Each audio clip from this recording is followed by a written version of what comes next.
Session? Yes. Okay. Thank you.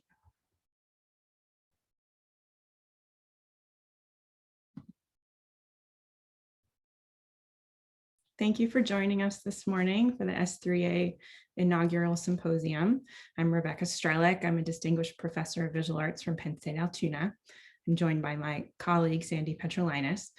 We won't take too much time introducing ourselves because we do that at some length in the piece you're about to see. When the S3A was funded through a strategic grant initiative through Penn State University, one of the things we immediately started planning 2 years ago was this event, this symposium. And none of us really knew that it would be on Zoom. We all thought we'd be together in person. And so the team tried to think of some really inventive ways of presenting this information, not just your classic somebody at a podium reading a paper. We really wanted to do things that were interactive and interesting and community building. And so we had all these great ideas with community dinners, and panels that were very interactive and small group sessions. And then one of the other formats we were really happy with was the walk. So we actually asked for people to submit programs for this event that was a walk. And in theory, we were going to all meet at a place and walk together. And that's not really possible right now. But Sandy and I didn't abandon that idea. We still took our walk and we did a lot of talking in a very specific place, which we're going to tell you about in a little bit. But it's now on video, which I don't know, might be better because it's captured forever. We might not think so in 10 years, but it's there. But because we're on Zoom and we're all arriving at Zoom from different places, your connection might not be the same as mine. So what I'm going to go ahead and do, just in case, is I'm going to put a YouTube link in the chat, which you'll all be able to see. If when I start this video, your connection isn't awesome, you can stop watching from Zoom and you can leave this browser and go to the YouTube browser on your laptop or phone and watch the video there, because that will be even more optimized to be watching on your device, and it will probably play back at a much better quality. The video is 25 minutes long. And so after you're done watching, you can come back, and that's when we'll have a conversation or take any questions that you might have. So I'm going to go ahead and hit send on that link now. So I just sent that to all the panelists and the attendees. That's your YouTube backup link in case this screen share is not as great as I want it to be. I want it to be sharp and beautiful for the time that we spent together. So with any other further ado, I'm going to go ahead and share our video, A Walk to Seminar Forest and Thoreau's Cabin. So you can join us on our walk.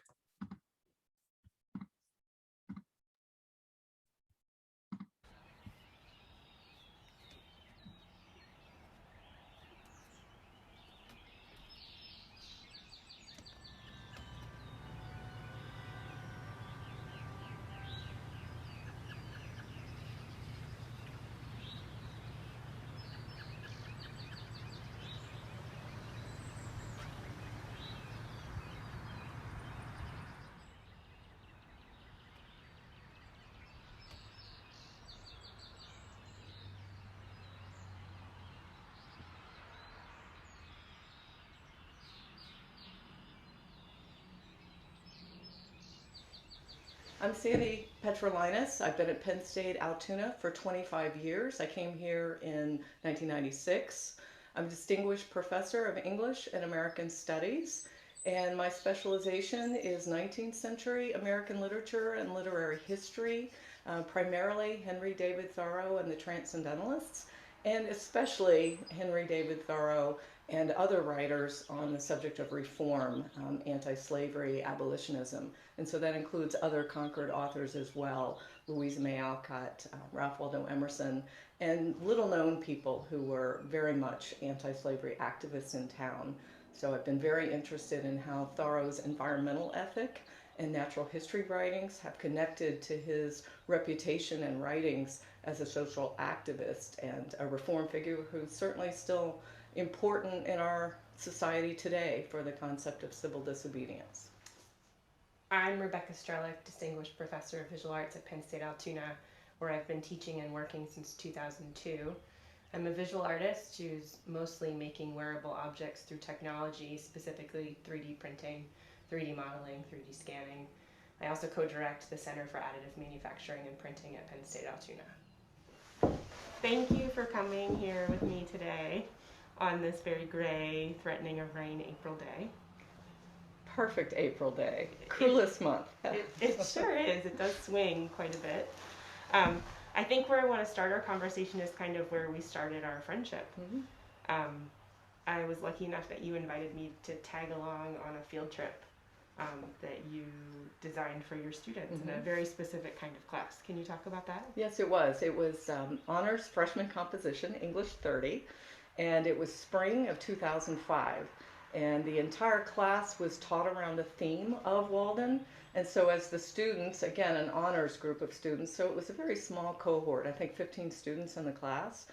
And we were reading Walden one chapter at a time throughout the semester, along with the things that you normally teach and learn in a composition class.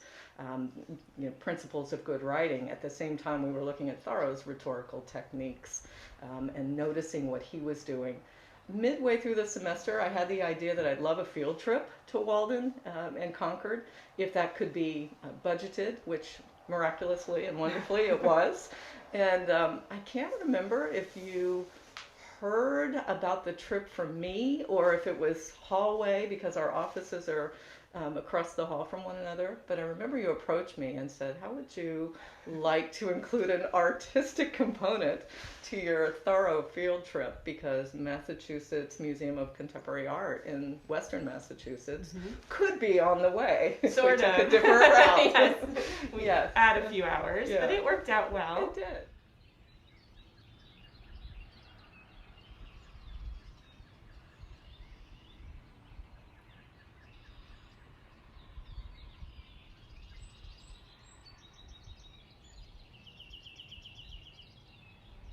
When we got to the pond and we're walking around it and we arrived to the area where the cabin was, the students were they were buzzing. They couldn't contain it in the fact that this thing that they had been looking at so closely is in existence. Exactly. And I think art museums do that for myself and my students as well. Do you remember the other beautiful thing that happened, which was completely unplanned by me? We were there the weekend of Patriots Day in Massachusetts. Right. And so the other thing we were able to do was march our students, those who were interested, out to Lexington, next door to Concord, on the night that Paul Revere made his midnight ride. And so we were among the crowd of several standing in the cold, it was cold, but it was Lexington Street, and we heard the clippity-clop on the cobblestones of an enactor, historical enactor, yelling that the British were coming. But it becomes performance art in a way too, right? And so there's this kind of cross-pollination of ideas, and I love that because I think where we started with was talking about our offices are across the hall from one another, and that's unusual. It is. You know, in most colleges, universities, you're kind of grouped by discipline, and there's some kind of really cool things that happen at Penn State Altoona because I'm across the hall from you and vice versa. This probably wouldn't have occurred if I don't know that we would have gotten to know each other at all. Casually here and there in meetings and committees, but not enough that you would have had any idea my class was taking a field trip that particular weekend. And then arriving here over 15 years later in this very spot. And this very spot is special. It is. For a lot of reasons. Why don't you tell us where we're sitting? We are sitting in Penn State Altoona's very own, proud to own, replica of Thoreau's cabin, 10 by 15, constructed by students, environmental studies and English students, in the fall of 2011. And that was part of a class, Environmental Studies 297, directed and taught by Ian Marshall, a professor of English and Environmental Studies, who has just recently retired. And when the campus purchased the property, the 40 acres that were on Seminar Forest, I think it was always Ian's idea to do something Thoreauvian here, but he wasn't sure what. And his office also was near mine, and we talked about it a lot. And he broached the idea of, why don't we build his cabin, to a suspicious administrator who became convinced. Especially when we found, or he found through his research, that a company existed, New England Nests, that actually provides replica kits. And so we didn't have to become, Ian and his students didn't have to become expert construction managers and builders, and it could conceivably be done in one semester. And so after getting all the permits and necessary permissions and so forth, that's what they did. And the company even sent a representative down to train, and he was part of the initial setup and giving all kinds of very needed help, expertise on the process. But they built it over the fall semester of 2011, and I think ribbon cutting was, the very start of the next semester. In English and environmental studies students, about a dozen of them. And one of my favorite stories when Ian talks about this project is that he's very proud to say, we were reading Walden at the same time. Mm-hmm. And so we were learning about the process of Thoreau's art and how he considered the building itself of his own shelter to be the most important thing he could contribute to what he wanted to do at the pond, which was to have an experiment in deliberate living. But Ian says, in the classroom, I'm the expert, I'm the literary scholar, and we were reading the text and so forth.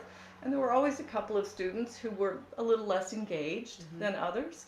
And he said, once we were out here and started the building process, one of those two less engaged in the classroom students turned out to be a construction manager. Oh, perfect. During the summers. And so he would take over, and he was the one to draw up the plans better than they were and to make sure people were on task and to allocate division of labor. And Ian said, I'm standing back, I can't even use a hammer without hitting my thumb. And he was so delighted that student had a role that he could step into, but also that Ian was really in the background, that when they were out here and out of the traditional literary classroom, he was no longer the expert at all.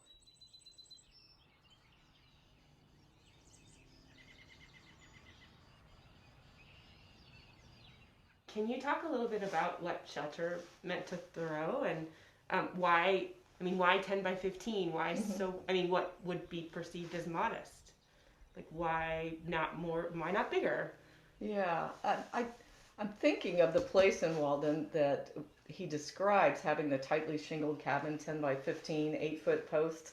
And I don't remember that he's ever given a rationale for why exactly that size, but he knew that he wanted 2 windows. He wanted, what we did not do in this cabin that does differ from Thoreau's cabin is that we have a loft, and they wanted that in here for storage. Mm-hmm. And Thoreau had a chimney and a hearth for winter heat and cooking, and we don't have that. And then he had his root cellar behind the cabin. But he wanted a bed, a desk, 3 chairs, and that was basically it. So that is the size that apparently he determined on that would accommodate what he wanted to have in there. He very famously said he had 3 chairs, 1 for solitude, 2 for friendship, 3 for company. Very symbolic. Society, not company, excuse me. So that was the extent of it. He also said, though, in another chapter, he described having at one time as many as 20 souls and their bodies in the cabin. Wow. And we're pretty sure that he refers at that time to an anti-slavery meeting that he helped host on the shores of Walden Pond in August 1846. That's the only time we can imagine that many people would have actually been at one time in his cabin.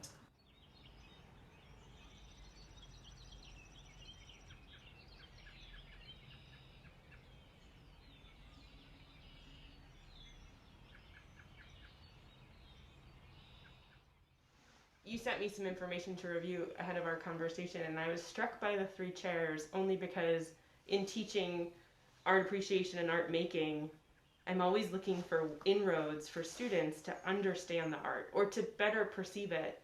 And symbolism is one of those really nice ways. When an artist provides you with visible symbolism, I'm assuming this happens in literature too, sure. It's a really nice way to get the student into the story or into the narrative, right, or into the concept if it's visual art.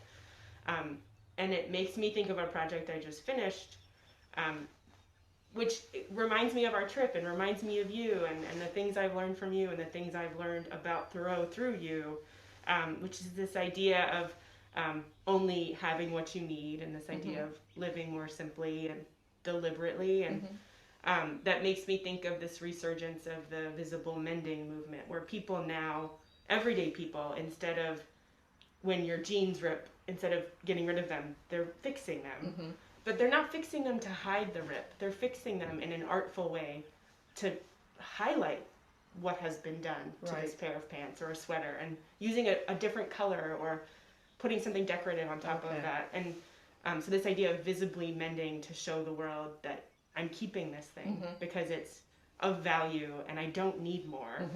And so I just did that literally with my grandmother's desk that she gave me when she died. And I knew I'd be getting the desk because she put a piece of masking tape under it with my name on it the day I was born.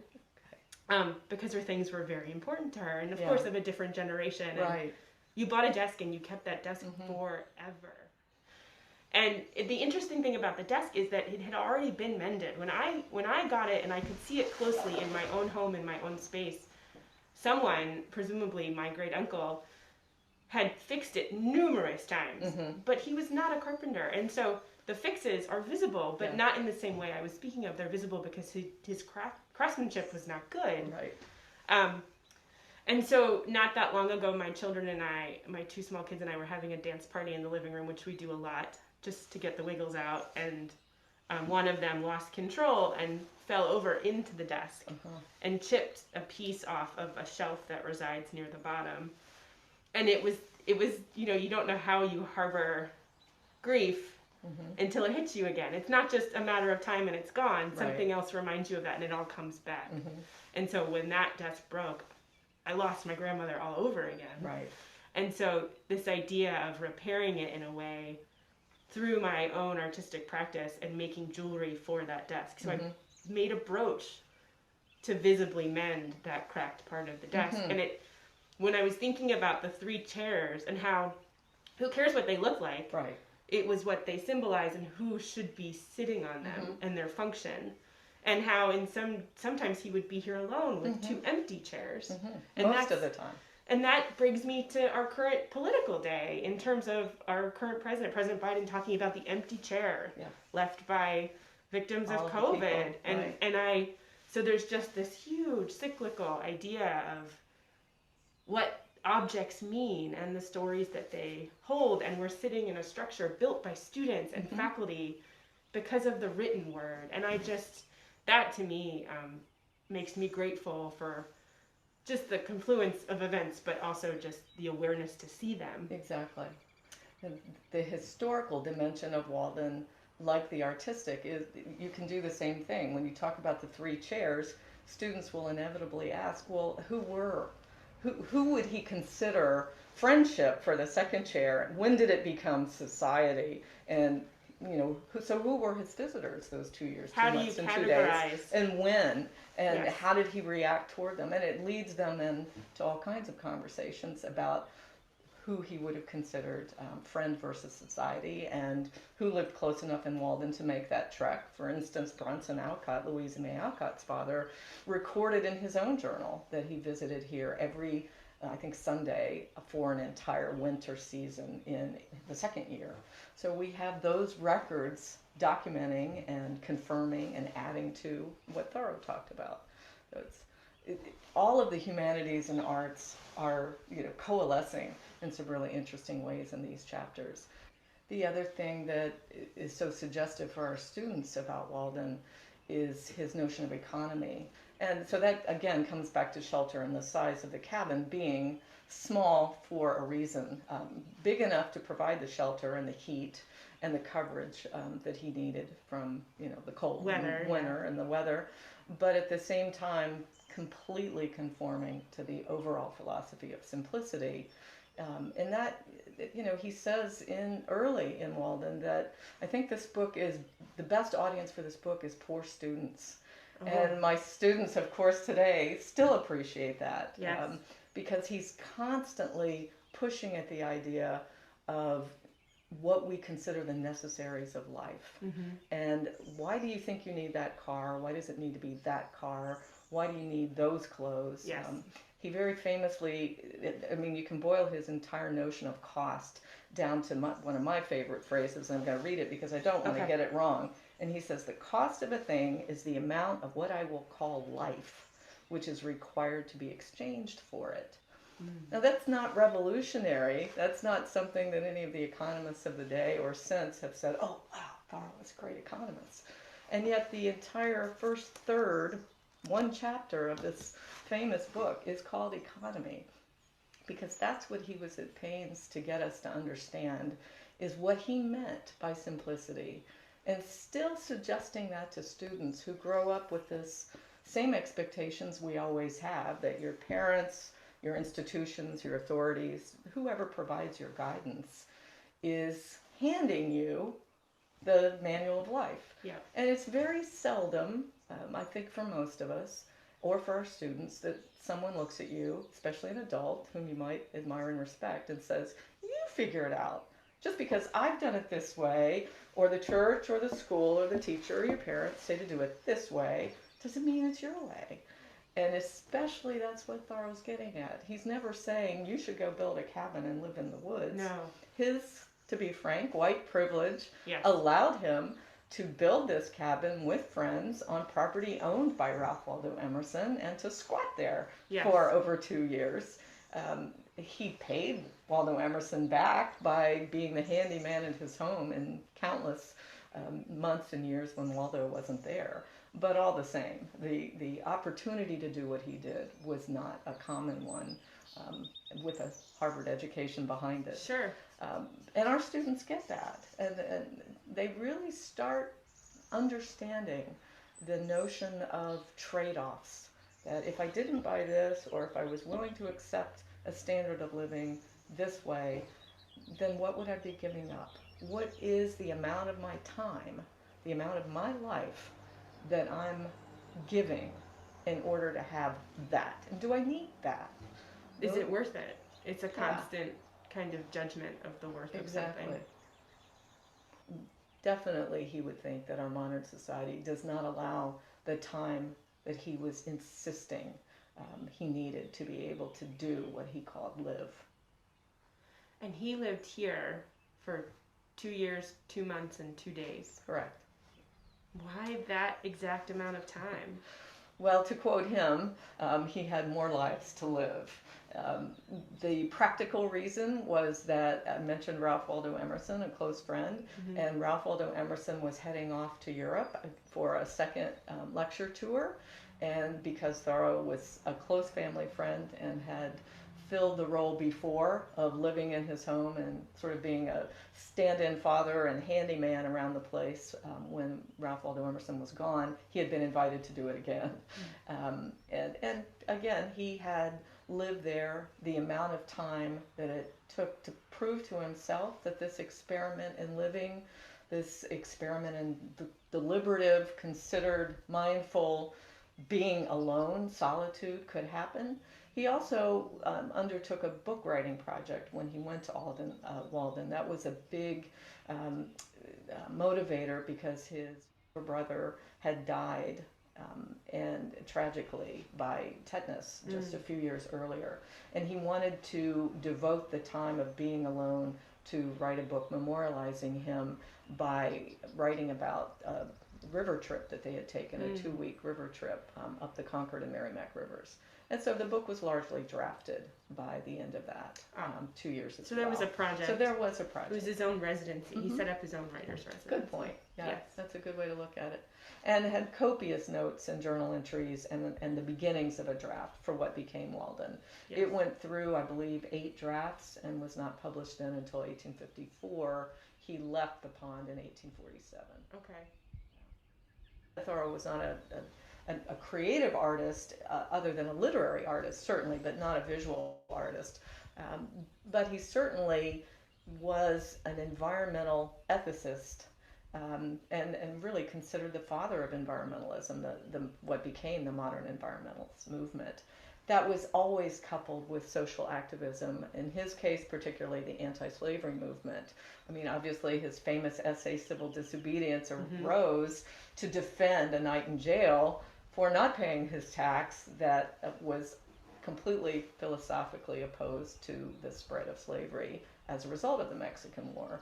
So the way in which the environmental ethic, the natural historian, really the observing scientist that seems disconnected from the guy who wrote Civil Disobedience or Slavery in Massachusetts. It's completely of a piece, that reform ethic, that sense of justice for the natural world and our place in it, as well as something as grand in his world as slavery.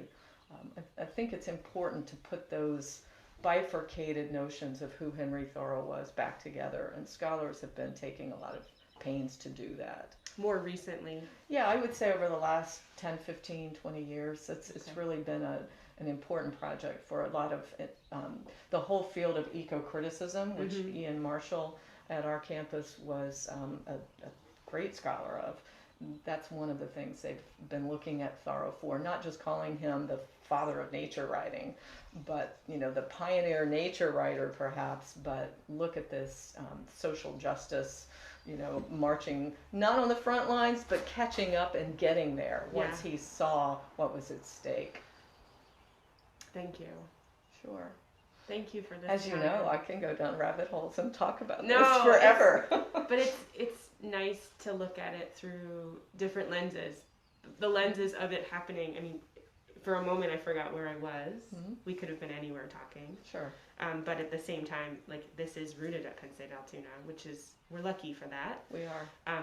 But also just this idea of looking at these challenges through an artistic lens at a time where everyone has less connection one-to-one through COVID, and how people are turning to art to fill kind of those voids, either through entertainment, film, and video, and the things they see on their phones, but also just really kind of digging deeper into expressing themselves and celebrating the expression of other people.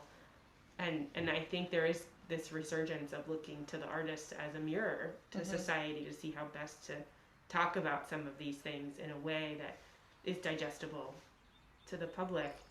And it's more than just the recording of data. It really is this reflection and then supplement of emotion and feeling and activity, and it's an exciting time to be a part of a project like this. So that's what I appreciate about you, Sandy, is just your passion and your consistency, and the excellence that you uphold for your students. It's palpable, and I think it makes me want to be a better teacher and a better thinker. So thank you. Oh, thank you. It's a privilege to be your colleague.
Okay. Oh, it looks like a couple of the attendees have said they really enjoyed that. Thank you so much. Thank you for being with us. Sandy and I are here for the next little bit if anybody has any questions or any comments. Thank you, Ian. You said bravo, and we couldn't have done this without you and your facilitation and leadership. So thank you so much. Does anyone have any questions or comments?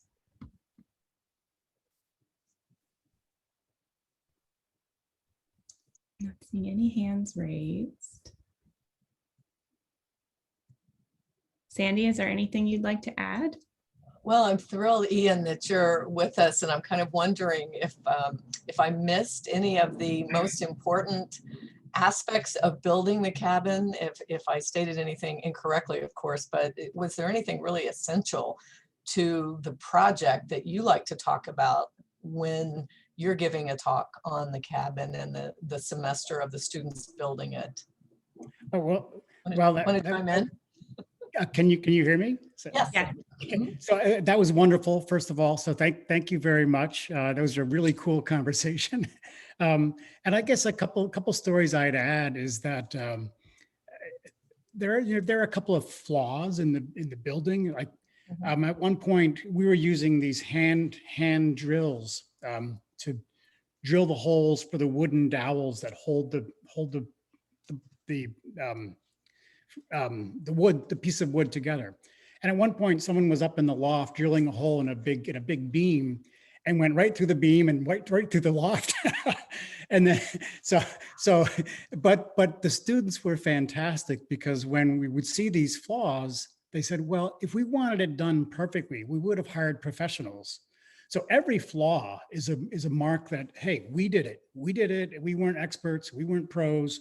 So every flaw is something we're very proud of, because we did it. And yeah, we're not professional, carpenters, but so those things were really special. There's another incident where early on a Sunday morning, a woman in the class came out and put in a bunch of rows of shingles, and the shingling took like 6 weeks. It was a lengthy, challenging process. So she started a whole wall and put up like 3 or 4 rows of shingles. That's like, 3 or 4 hours of work easily. But then we realized our construction foreman, Keith, he came back and said, well, you know what? That first row has to be doubled. And so we had to tear it all out. And she felt terrible. But then all the students, said, hey, don't worry about it. The whole point of this is we're going to learn by our mistakes. So again, mistakes are fine. And so, yeah, we had to tear it all out. But hey, we all learned, okay, bottom row of shingles got to be doubled. So anyway, the shingling was a long process. But, by the end of the semester, we were able to have class in the cabin. So that was great. So the only other thing I would add is that the seminar forest is there because of another class where they drew up plans for, hey, why don't we preserve this forest as a forest? That was an environmental studies senior seminar. So the seminar forest is there because of a class, and the Thoreau cabin is there because of another class. So yay, students. And it's our understanding that there's an actual class where the room assigned for the fall is it the cabin, Sandy? Is that what you Well, saw? it's a seminar forest. Seminar on forest, yeah. the online path, but it's Todd Davis's, I think, nature writing, environmental studies, 400, 200. I don't have the number right, maybe, But but it's that's the definitely. room assignment. Yeah, Like, I just exactly. think that's so very special and unusual, that at Penn State Altoona, we're holding class, I mean, literally in nature outside in land that we own, that we're very proud of. It's really great. A couple And actually, comments. that fire pit that you showed there too, Mhm. that was Lisa Emili's Environmental Studies 200 class did a funding project, a GoFundMe project, I think, to get funds to buy the rocks for the fire pit. So 3 classes involved. Yeah, look at that. I mean, I don't know. I grew up in Penn State Altoona. This was my first academic post outside of grad school. So I just figured this is the way it always is, that you have faculty from other areas working on projects together and serving on committees together, and in visiting other places through visiting artist gigs and exhibitions and conferences, I learned that's really not the case. We're kind of unique in that way. And Grant Risha, who's an engineer on campus, just posted that he liked the cross-disciplinary nature of the video, and then we have to do more of these. And it's like, yeah, of course we can. I mean, especially at Penn State Altoona, because we do work, because of our size and our agility, we're able to work really closely with people from other areas. And not just that, but also really use spaces. Like, no one really truly owns a space. Yes, people manage them, and no one's perfect, but the permeability of the walls between disciplines is really, it's really polka dotted. Like, we can get through it. And I really love that about where we are. Thanks, Grant, for noticing.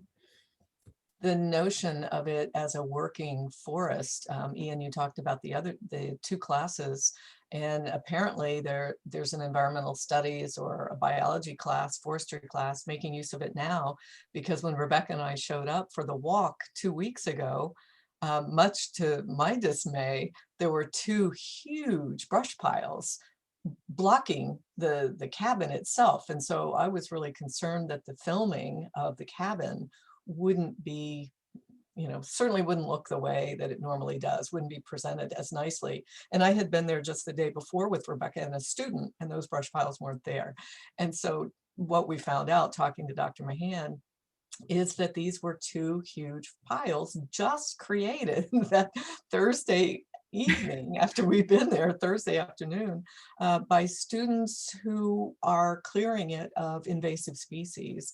And she detailed all of the specific species, and I learned a great deal because I didn't know that some of the things I'm most happy about in my own yard when they bloom are actually invasive, such as forsythia.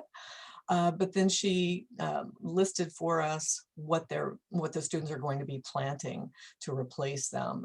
And it just, it reminded me of something that I know you've certainly talked about, Ian, in the past, that Seminard Forest is small enough and containable to be a really working laboratory for students in the forestry and other sciences and environmental studies, so that they can see the result of what they're doing. The trails that you've created, the labeling of different species, and now the actual replanting and restoring the habitat. It's just amazing. And so amazing interdisciplinarily, like you're saying, Grant, that we're small enough that it can happen for us on a real meaningful scale right in front of our eyes. We don't have to, develop relationships at, a building or with students who are quite a distance away on campus. We just walk across the street and there it is. Simone, do you have a question? Yeah, well, I wanted to thank you. It was really interesting. Karen Kiefer-Boyd mentioned that she never heard of the Thoreau cabin, and she's been here for 20 years, just like I, So it's pretty magical. But what I wanted to comment is that parallel to this presentation, there's one with Kim Flick and Leslie Pillen. And I remember Kim telling me a story about the beginning of the Sustainable Studio when a graduating student planted a lot of the seeds for the next class, and she graduated and she left, So this continuation between students who are actually leaving something for the next generation that they don't actually gonna meet. It's a beautiful story when she tells, right? So it reminded me of that a little bit, how wonderful, the legacy and how we can thread the classes and for so long. So yeah, it's fantastic to see it. And it's not unusual for people to not know about the cabin.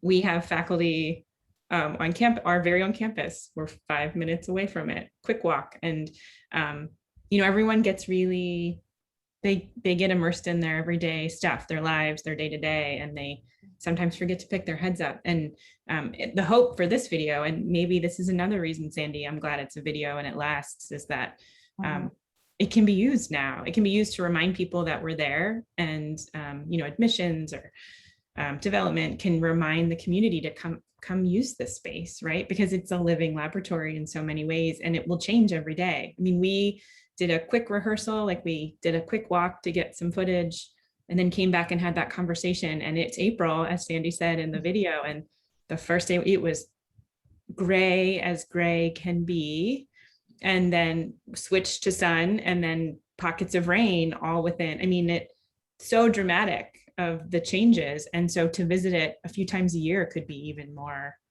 even more special. So there's no reason to not come. You can just show up. I mean, it's that easy. So yeah, we're very lucky to have that kind of a resource for our students. Sandy, did it make it? I don't think it made it into the video. You had said that one of your students would routinely join for their Zoom session in your class from the fire circle. They would, and you knew because he was sitting with his phone. There's no Wi-Fi there, of course, but he used his own phone service, and he was joining class from the fire circle. Right. And you knew that because once he fell off a rock, is that right? Yes, yes. Well, one class, we could see the cabin behind him because of the particular stone he chose within the circle. But most weeks we could just see the forest behind him. We could hear the birds. But yeah, one day he dropped the phone, so everything went topsy-turvy, including him. we decided that the other perch he'd had was a little better. But I actually think that he was there so regularly that semester because he was in Todd Davis's class that met just prior to our class. So he stayed in place. He just didn't return to the main campus since he knew it was going to be Zoom anyway. Yeah, that's where he chose. That was his place. Yeah, I love that. I mean, we have students in cars going to class, and then we have students sitting at fire circles in front of a replica of Thoreau's cabin. Welcome to Penn State Altoona.